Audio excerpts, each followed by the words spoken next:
jaallatamaa fi beekamaa kan ta'e aartistiin Daawwitiin sirba haaraadhaan dhufee jira. Ashamaan harka fuunee akkam jirtu dhaggeeffattootaa fi daawwattoonni chaanaalii keenya bakka gara chaanaalii keenyaatti nagaan deebitan isiniin jecha har'a immoo odeeffannoo haaraa fi kan namatti tolullee isinii qabannee dhufneerra.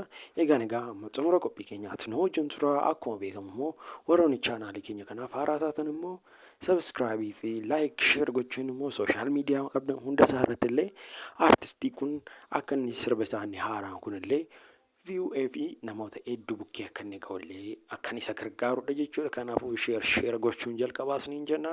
Egaan daawwattoota keenya gara odeeffannoo har'a qabannee dhufneetti isin haa dabarsu. Egaa daawwattootaa fi dhaggeeffattoota keenya aartistiin kun egaa kan ittiin beekamu kanaan dura warroota afaan Oromoo yeroo waan tokkollee ittiin hin jirre aartii fi afaan Oromoo yeroo inni lubbuun keessa hin jirre warra lubbuu ol kaasanii lubbuutti godhanidha jechuudha. Aartistiin kun keessumaayyuu aartistoota bara qabsoo bara afaan Oromoodhaan iyyuu dubbatamuun hin danda'amne keessaa aartistoota sirba baasaa turanidha jechuudha.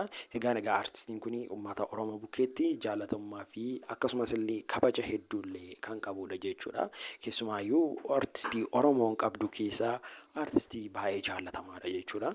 Egaa aartistiin keenya kun yeroo ammaa kana immoo wallee bareedaa fi hedduu kan namatti tolu qabatee dhufee jira jechuudha. Walleen isaa kun mata dureen isaa maal wayyaa kan jedhu yeroo ammaa kana karaa yuutuubii isaatii gad lakkisee jira jechuudha. Yuutuubii isaa description box jala isiniin kaa'adhaatii daawwadhaa itti bu'aaraan isiniin jedha. Egaan daawwattoota keenya aartistii keenya kanaan baga nagaan dhufte jecha warroonni immoo akka inni dafee dhufee kanaan illee barbaadan illee koomentii jalatti lakkoofsa 22 fi 22 barreessaa akkasumas illee jaalala keessan illee ibsaa fi isiniin jedha.